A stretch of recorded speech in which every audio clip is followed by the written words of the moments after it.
Olá, boas-vindas à nossa análise detalhada de hoje. Olha, para quem respira o mundo dos concursos de tribunais, a gente tem aqui em mãos um material de altíssimo rendimento, a Resolução 351 de 2020 do CNJ. Vamos ser bem diretos, né? As bancas simplesmente amam cobrar essa norma, que institui a política de prevenção e enfrentamento do assédio moral, sexual e da discriminação no Poder Judiciário. O nosso objetivo hoje é fazer uma daquelas revisões de cursinho, bem focada e de alto desempenho. A ideia é destrinchar os conceitos, dominar os prazos e, claro, mapear aquelas pegadinhas clássicas que costumam induzir a galera ao erro. Vale a pena preparar o caderno e manter o foco lá em cima, porque cada detalhe aqui pode representar aqueles pontinhos preciosos que garantem a posse. E para organizar bem a nossa mente, o roteiro da nossa revisão está dividido assim. Primeiro, a gente passa pelos conceitos fundamentais e diferenças. Depois, vamos para casos práticos focados no assédio organizacional. Em seguida, blindamos o conhecimento com os princípios e prazos exigidos. Damos uma olhada rápida no fluxo das denúncias e fechamos com a temida sala dos horrores das provas, as pegadinhas frequentes das bancas. Bora lá? Bom, começando pela nossa primeira parada, conceitos fundamentais e diferenças, decodificando o famoso artigo 2º. Só para lembrar, quem domina as definições desse artigo já garante boa parte das questões sobre essa resolução na hora da prova. Olha só, a diferença que literalmente despenca em prova mora justamente aqui. O assédio moral clássico, aquele do artigo 2º, inciso 1, é a violação da dignidade por meio de uma conduta abusiva.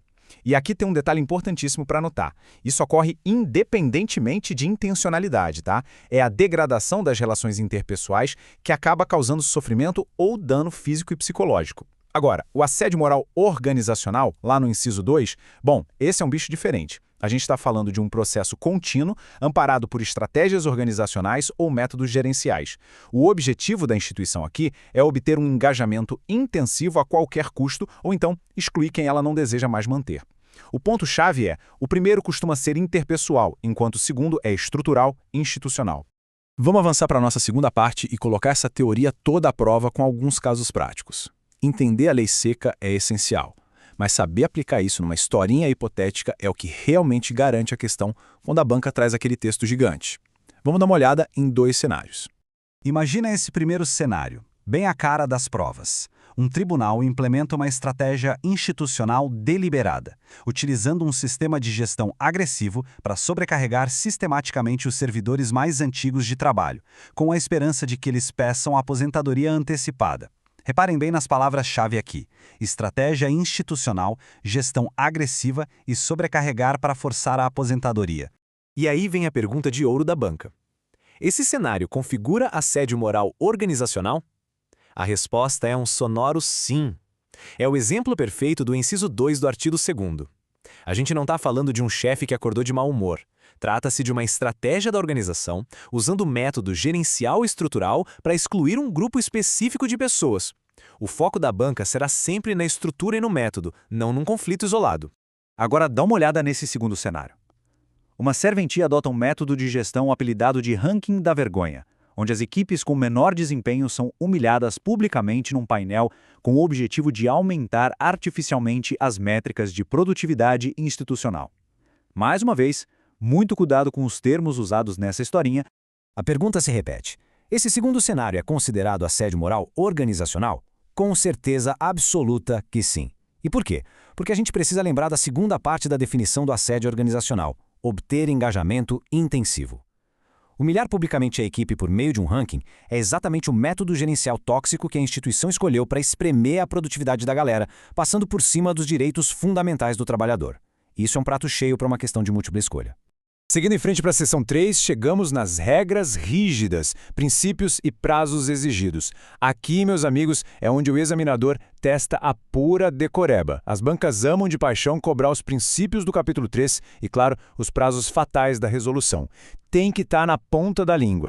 O artigo 3º traz 13 princípios no total, mas, estatisticamente falando, o que mais despenca nas provas. A gente destaca 3. Primeiro, a gestão participativa, que fomenta a cooperação em todos os níveis. Segundo, e esse é absolutamente crucial, a primazia da abordagem preventiva. A norma quer evitar que o assédio aconteça em primeiro lugar, não só punir depois do estrago feito. E o terceiro, o sigilo dos dados pessoais de todo mundo que estiver envolvido e também do conteúdo das apurações. Proteger a intimidade é um dos grandes alicerces da resolução. Agora, atenção total a esse número na tela. 45. O artigo 15 determinou que os tribunais instituiriam suas comissões de prevenção e enfrentamento do assédio no prazo máximo de 45 dias. É um prazo super específico e adivinha o que as provas fazem? Elas adoram trocar por 30, 60 ou 90 dias. Então anota aí em letras garrafais, 45 dias para instituir pelo menos uma comissão em caráter permanente. Maravilha! Chegando na seção 4, o fluxo das denúncias. Como é que essa engrenagem roda na prática dentro dos órgãos do judiciário? Entender isso ajuda muito a resolver aquelas questões mais complexas sobre competências. Observando o fluxo das denúncias, o pulo do gato para a prova é sacar que o acolhimento dessa notícia de assédio pode acontecer em várias instâncias, tipo nas áreas de gestão de pessoas, saúde ou na própria comissão. O detalhe que a banca vai cobrar é que a atuação da comissão é focada no acolhimento, na saúde e na prevenção sistêmica. Ela vai sugerir medidas para restaurar aquele ambiente, ou seja, ela tem um papel propositivo e diagnóstico, não é uma função diretamente punitiva. A abordagem primária da norma é cuidar da saúde mental no trabalho. E agora, a seção 5, a sala das armadilhas. De longe, a parte mais valiosa da nossa análise, onde a gente expõe sem dó como o examinador distorce o texto da lei para tentar enganar a gente. Então, como é que as bancas conseguem derrubar uma galera que até estudou a norma inteira? Simples. Elas pegam a palavra-chave sutil e trocam, mudando completamente o sentido jurídico das diretrizes do CNJ. Mas a gente vai desarmar essas bombas agora mesmo. Olha só o pódio das 3 maiores armadilhas. Primeira pegadinha, confundir confidencialidade com anonimato. O artigo 14 exige sim confidencialidade, mas ele proíbe expressamente o anonimato na hora de denunciar. A banca vai colocar na alternativa que denúncias anônimas são a regra. Errado. Segunda armadilha, falar que a comissão substitui o processo administrativo disciplinar, o famoso PAD. Totalmente falso, pessoal. O artigo 16 diz com todas as letras que as comissões não substituem sindicâncias ou PADs. As abordagens são totalmente distintas. E a terceira pegadinha clássica, afirmar que a política só protege o servidor público efetivo, o estatutário. Errado de novo. O artigo 1º abrange estagiários, aprendizes, voluntários e até os trabalhadores terceirizados. Todo mundo que está ali no ambiente do Poder Judiciário está protegido. E com isso, a gente cobriu os alicerces, as aplicações, os prazos mais cobrados e as piores armadilhas da Resolução 351.